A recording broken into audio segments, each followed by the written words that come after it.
Muito bem, pessoal, vamos agora estudar o regime jurídico dos servidores aqui do município de André da Rocha. Vamos já direto ao ponto, direto ao que mais interessa. Acompanhe a nossa apostila.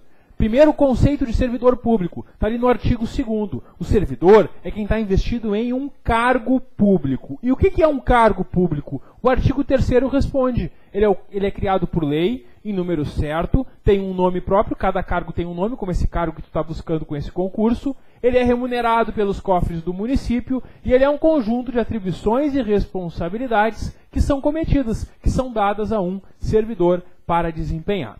O cargo ele pode ser efetivo, que é esse que tu vai conquistar mediante concurso público, ou pode ser em comissão, que é o CC, aquele de livre nomeação e livre exoneração. Aí o artigo 4º, ao falar na investidura de cargos, ele faz uma pequena distinção no que se refere aos cargos do magistério, os professores do município. Porque nos cargos efetivos em geral, o concurso público pode ser de provas ou de provas e títulos. E quando for do magistério, tem que ser de provas e títulos. Aí, além da pontuação da prova, os candidatos a esse cargo podem pontuar conforme tenham pós-graduação, especialização, alguma coisa do tipo. Já os cargos em comissão, eles são de livre nomeação e livre exoneração. A qualquer momento o prefeito pode nomear e exonerar esses servidores. Temos ali no artigo 5º a figura da função gratificada, que a gente vai entender um pouquinho mais adiante. Mas o servidor concursado do município com um cargo efetivo, ele pode assumir uma função de direção, chefia e assessoramento. E quando ele fizer isso, ele pode assumir tanto como cargo em comissão, como uma função gratificada. Assumindo como função gratificada, ele recebe ela adicionada à sua remuneração normal. Bom, nós temos depois as formas de provimento e vacância. Provimento é a forma de entrar num cargo, vacância é sair do cargo. Eu fiz um quadrinho ali com as formas de provimento, que estão no artigo 10, e com as formas de vacância, que são no artigo 34. A gente vai na sequência agora comentar sobre cada uma delas. Às vezes, a banca faz uma questão bem fácil. Ela simplesmente diz, são formas de provimento exceto. Aí ela copia algumas dessas formas de provimento, né, e inventa uma outra, ou coloca uma forma de vacância como provimento. Por isso que é bom saber o que é provimento, que é forma de entrar, o que é vacância, que é forma de sair do cargo. A gente já vai conversar sobre cada uma delas. A seção 2 fala do concurso público. A gente sabe que o prazo de validade do concurso ele pode ser por até 2 anos, prorrogável uma vez por igual prazo, conforme também está lá na Constituição Federal, no artigo 37. Temos então ali a seção que trata da nomeação, e a gente sabe, a nomeação ela pode ser em caráter efetivo ou ela pode ser em comissão. Quando a nomeação ela é realizada em caráter efetivo, aí nós teremos o seguinte caminho: a nomeação, depois a posse e depois o exercício. Esse é o caminho pelo qual vocês vão passar para ingressar num cargo público aqui no município. Nomeação, posse e depois exercício. Muito bem. E aí nós temos um prazo para tomar posse. Na nomeação, a prefeitura está chamando quem passou no concurso.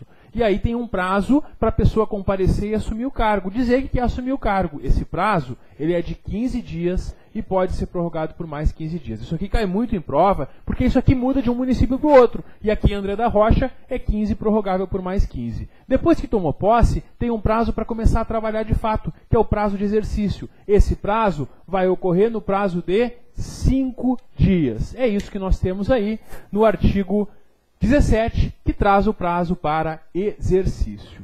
Muito bem, e sobre essa parte do exercício, um dispositivo que cai bastante é o artigo 19, que ele nos traz ali que a readaptação e a recondução não interrompem o exercício, porque tanto na readaptação quanto na recondução, o servidor hoje está trabalhando em um cargo e amanhã ele vai trabalhar em outro, mas ele não vai parar de trabalhar, por isso que não há interrupção do exercício. Ele sai de um cargo hoje, começa um novo cargo amanhã. Não zera o tempo, continua normalmente o tempo de serviço dele, e se ele tem férias para tirar no mês que vem, ele já pode tirar. Ele não vai precisar trabalhar de novo um ano para ter férias de novo. Essa que é a ideia de não ser interrompido o exercício nesses dois casos. E a banca vai tentar te enganar, dizendo na prova que a readaptação e a recondução interrompem o exercício. E aí está errado, certo? Bom, nós temos depois a estabilidade no artigo 21. Estabilidade, o servidor vai adquirir após 3 anos de efetivo exercício. Depois de 3 anos trabalhando no cargo, o servidor é estável. E depois de ser estável, ele só pode perder o cargo nas 4 situações previstas no parágrafo 2º aqui do artigo 21.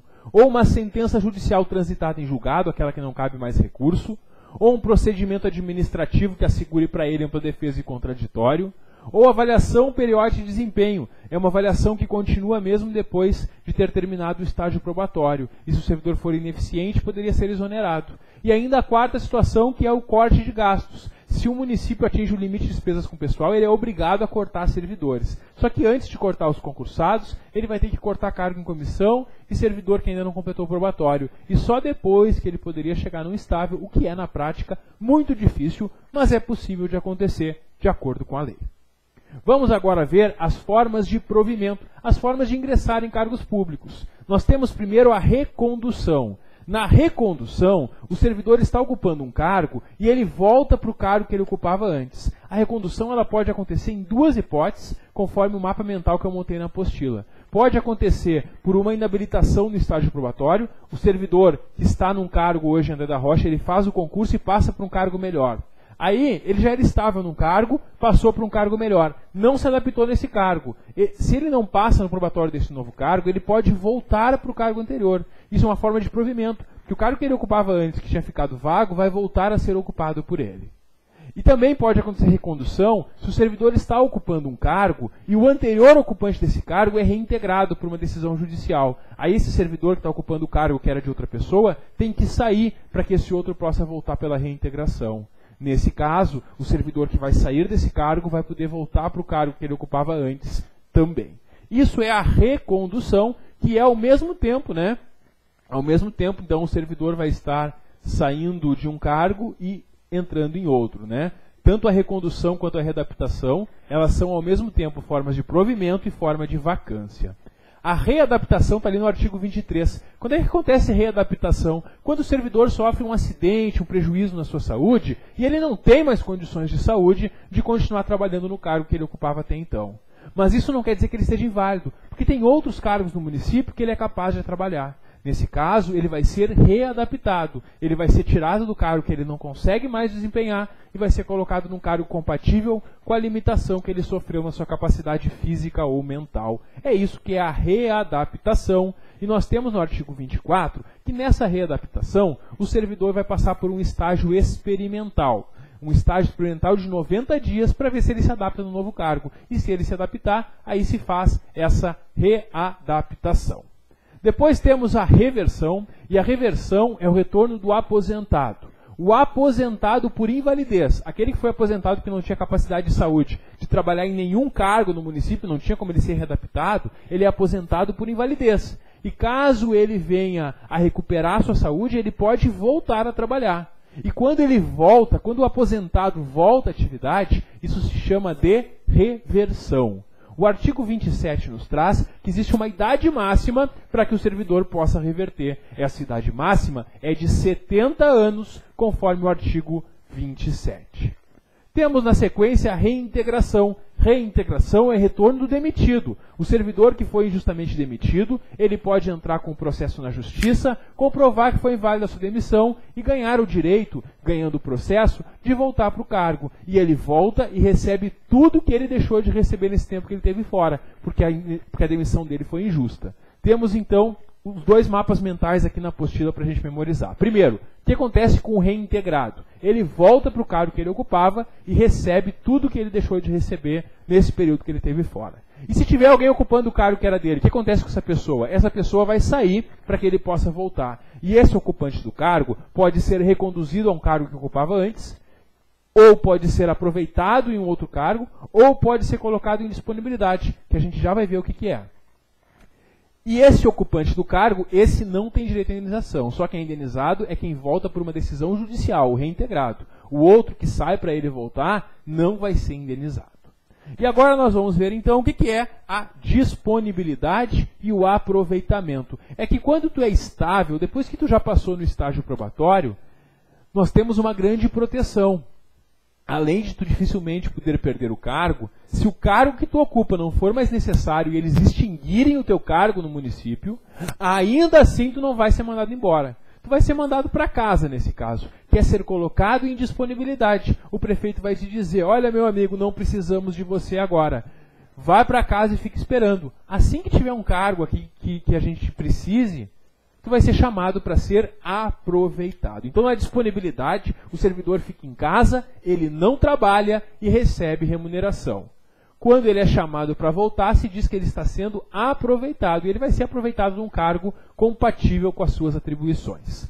Bom, informações importantes sobre essa disponibilidade e sobre o aproveitamento. O artigo 31, parágrafo único, prevê que na hora de chamar os servidores para voltar à atividade com aproveitamento, se tiver mais de um esperando para voltar, tem preferência o que está há mais tempo em disponibilidade, aquele que está mais tempo em casa sem trabalhar. Se houver empate, se tiverem 2 servidores, por exemplo, que estão ao mesmo tempo em casa esperando, vai ter preferência, como desempate, dentre os 2, o que é servidor do município de André da Rocha há mais tempo. Temos no artigo 32, que quando o servidor fica em casa por mais de 1 ano, se ele está em disponibilidade há mais de 1 ano e é chamado para voltar, nesse caso, o aproveitamento dele vai depender de uma prévia comprovação da sua capacidade física ou mental. Ele vai ter que passar por uma inspeção de saúde para demonstrar que está em condições de voltar à atividade. Fiz um quadrinho aí no nosso material com o resumo, então, de cada uma dessas formas de provimento que a gente comentou. Na sequência, nós temos as formas de vacância. As formas de vacância é quando o cargo fica vago. A palavra vacância vem de vagar, ficar vago o cargo. E aí temos ali a exoneração, que é uma saída normal do cargo. O servidor não cometeu nenhuma infração. Ele só não quer mais trabalhar, ele pede a sua exoneração. Temos também quando o servidor não passar no probatório. Se o servidor não passa no estágio probatório, ele também não é demitido, ele é exonerado. Agora, se o servidor cometeu uma falta disciplinar, aí ele é punido com a demissão. E nós vamos ver no final do nosso estudo do regime jurídico quais são as hipóteses que cabe demissão do servidor. A readaptação e a recondução a gente já viu que são formas de provimento e vacância ao mesmo tempo, porque o servidor sai de um cargo, vacância, e entra em outro provimento. A aposentadoria e falecimento são outras formas de vacância. É claro, o servidor, quando ele se aposenta, ele para de trabalhar e o cargo que ele ocupava fica vago. E no falecimento, obviamente, também o cargo que ele ocupava vai ficar vago. Bom, nós temos ainda a figura da vacância de função gratificada, que está ali no artigo 37, e a nossa apostila também tem um mapa mental para enxergar essa diferença entre a dispensa e a destituição. A dispensa é uma saída normal da EFG. O que é a EFG mesmo? É quando o servidor efetivo concursado, além da sua remuneração normal, ele recebe mais um valor por estar exercendo uma função de direção, chefia e assessoramento. E aí, quando ele deixar essa função gratificada, ele pode perder essa função adicional por dispensa ou por destituição. Na dispensa, é a saída normal. Quando ele não quer mais exercer a função, ele pede dispensa. Ou pode ser de ofício, quando a própria prefeitura tira dele essa função, mas não por aplicar uma penalidade, só porque não quer mais ele na função de chefe. Agora, se ele comete alguma irregularidade, ele pode ser punido com a destituição, depois de responder um processo disciplinar. Se isso acontecer, aí ele vai ser destituído, não dispensado. Dispensa, saída normal, que pode ser a pedido ou de ofício. A destituição é a aplicação de uma penalidade, que o servidor não perde o seu cargo, mas ele perde aquela função gratificada, aquele adicional que ele vinha recebendo. Temos na sequência a substituição. E quando alguém que ocupa uma função de chefia está afastado por algum motivo, alguém vai ficar no lugar dele respondendo por aquela chefia e vai receber a remuneração que ele teria direito nesse período. Temos depois a relotação. O que é a relotação? É o que tu popularmente chama de transferência. Porque tu vai passar no concurso, vai entrar na prefeitura, aí tu está lá trabalhando em uma secretaria. Vamos supor que tu está na Secretaria de Educação. E pinta uma vaga na Secretaria da Saúde que tu gostaria de trabalhar. E aí tu vai pedir para trocar de secretaria, para sair da educação e entrar na Secretaria de Saúde. Isso, quando troca o teu lugar de trabalho, tu não troca de cargo. Isso não é nem provimento, nem vacância. Só está mudando o teu lugar de trabalho. Mudar o lugar que eu vou trabalhar, isso é chamado de relotação, conforme artigo 40. Vamos agora conversar um pouquinho mais sobre a função gratificada. Quando tu é concursado, tu vai ter lá um valor fixo que tu recebe, né? Vamos supor que tu tem lá um vencimento, por exemplo, de R$3.000, tá? E aí tu é convidado para ser chefe de um setor. E aí tu vai ganhar uma FG. Além dos 3 mil, tu vai ganhar, por exemplo, mais 2 mil reais por mês. No final do mês, tu está ganhando 5 mil por mês. É isso que é a FG. E agora, nesse capítulo 3, nós vamos conversar sobre a função gratificada, essa função de confiança. Primeiro, para que serve a FG? A FG é dada para um servidor que já é concursado, para ele desempenhar uma função de direção, chefia ou assessoramento. São as mesmas funções que são ocupadas pelo CC, o ocupante do cargo em comissão, com uma diferença. O cargo em comissão pode ser dado para qualquer pessoa, tanto para um servidor concursado, como para alguém que não é concursado no município. Já a função gratificada, ela só pode ser dada para quem é concursado, para quem ocupa um cargo efetivo. E aí nós temos no artigo 46, que quando o servidor é designado para a função de chefia, ele tem o prazo de 2 dias para começar a desempenhar ela, conforme o artigo 46. Se ele não começar a desempenhar em 2 dias, ele perde essa função. É isso que nós temos aí nesse capítulo que vai do artigo 41 ao artigo 48. E o artigo 48 é interessante, quando o servidor ele for indicado para um cargo em comissão, ele pode escolher se ele quer receber só o valor do cargo em comissão ou se ele quer receber o valor da FG. Vamos supor que ofereceram para o servidor um CC de 4 mil reais. Ele ganha 3, ia ganhar mais se fosse 4. Agora esse mesmo CC, ele é criado em paralelo com uma FG de 2 mil. E aí quando o servidor, que já ganha 3 mil, é designado para ocupar esse cargo, ele pode escolher. Ou ele para de receber os 3 e recebe só os 4 do CC, ou ele opta pela FG, que vai ser somada ao seu vencimento. Nesse exemplo que eu estou dando, ele ia preferir a FG, porque ele acaba ganhando mais. Agora, em outros casos, poderia ser mais vantajoso o CC. Tudo vai depender dos valores do CC e da FG, sendo que a FG sempre vai ser um valor menor do que o CC. Muito bem, é isso que nós temos então sobre o exercício da função de confiança. Logo a seguir, nós temos o regime de trabalho, e nós temos que os servidores vão trabalhar 8 horas diárias e 44 semanais no máximo. Não pode trabalhar mais do que 44 semanais. A banca vai tentar te enganar, dizendo que o limite máximo é de 40 horas. Isso está errado, o limite máximo é de 44 horas.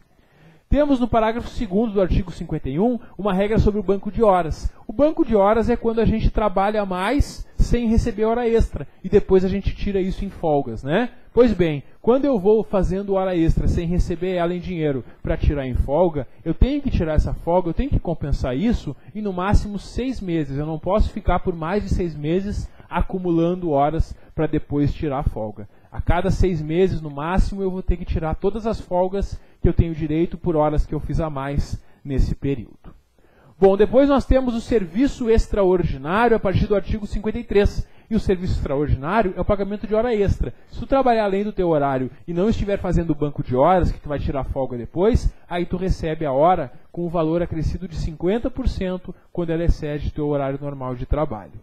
No entanto, quem estiver ocupando um cargo em comissão ou uma função gratificada, aí não tem direito à hora extra. É o que diz o artigo 54. Quem estiver ocupando CC ou FG que não esteja sujeito a controle de ponto, quer dizer, aquele que é chefe e não bate ponto, esse também não pode receber remuneração por hora extra.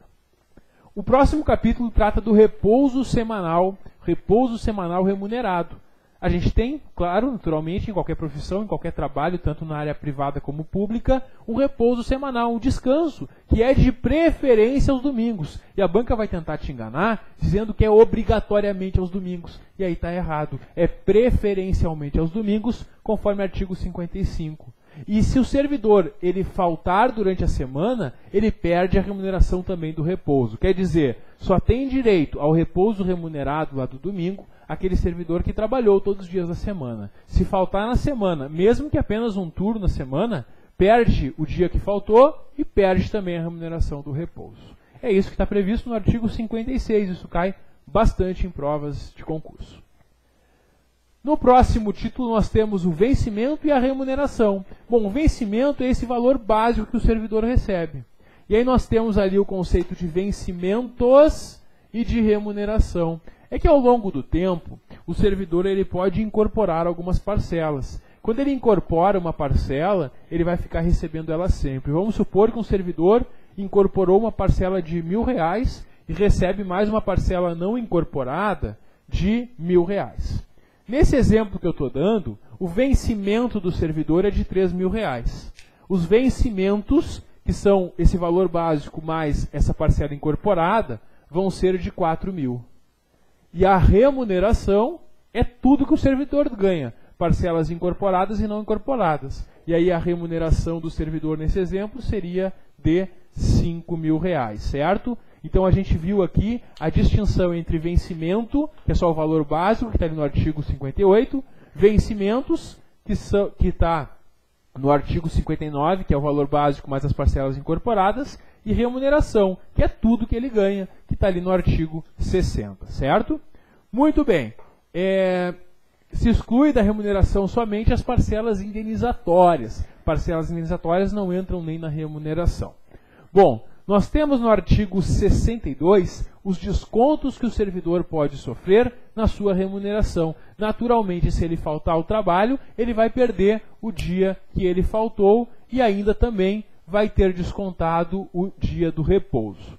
Se ele chegar atrasado, depende do tamanho do atraso. Porque se o atraso dele for menor do que 15 minutos, ele não é descontado. Agora, no momento que o atraso ou a saída antecipada for de 15 ou mais minutos, aí o servidor vai ser descontado. E essa tolerância cai muito em prova, já caiu em outros municípios, que a mesma banca que vai aplicar o nosso concurso aplicou. E aí ela cobrou lá qual era esse período. Então aqui em André da Rocha, isso muda de um município para outro, aqui em André da Rocha, esse período é de 15 minutos, conforme o inciso 2 do artigo 62.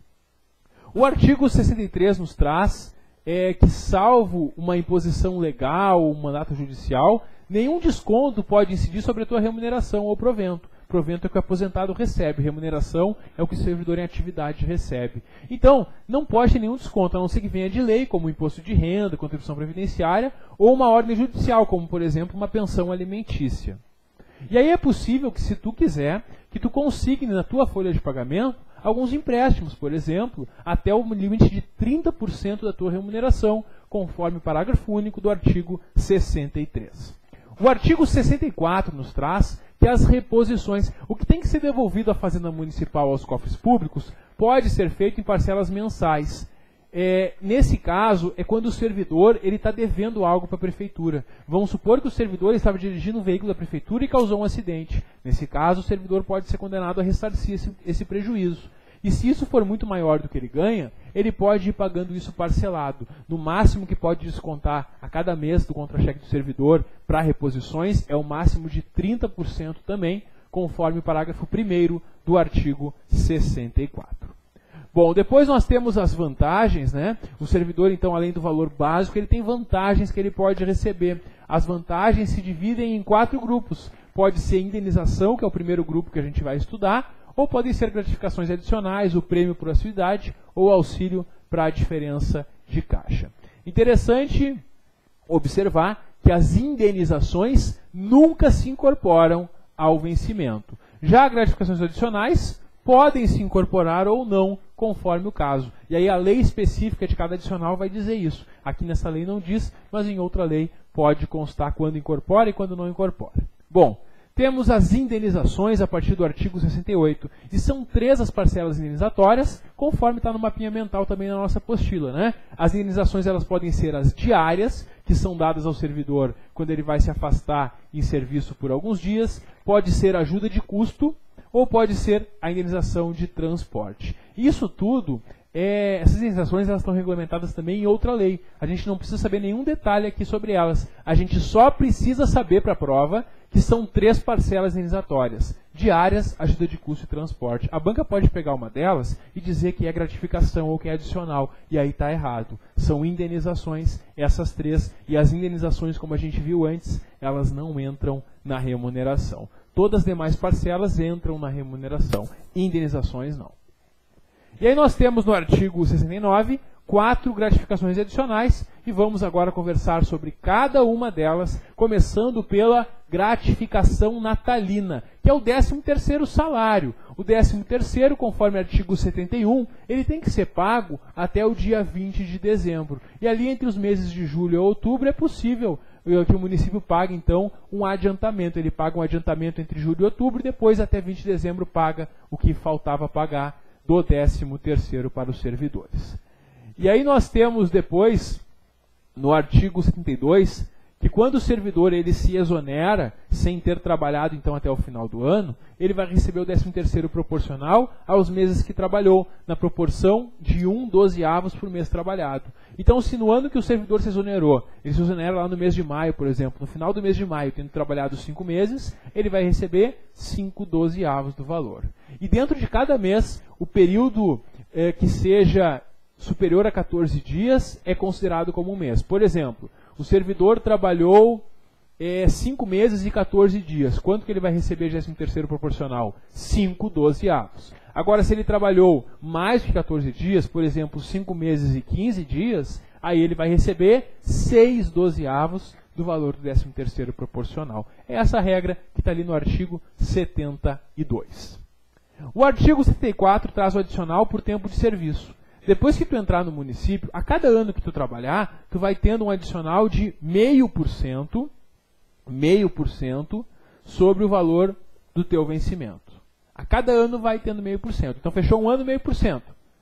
Fechou 2 anos, já tem 1%. Fechou 3 anos, 1,5%. Fechou 4 anos, já tem 2%. É nessa proporção. Aí o artigo 75 traz situações que vão suspender a contagem do ano para esses fins. E o 76, situações que vão interromper. Nas situações que suspendem, que são licenças, enquanto o servidor está licenciado, o tempo não está computando para o adicional. E se o servidor ficar, por exemplo, 2 anos numa dessas licenças, esses 2 anos não valeram nada para o adicional, ele não vai ter nenhum acréscimo. E quando ele voltar à atividade, continua contando de onde parou.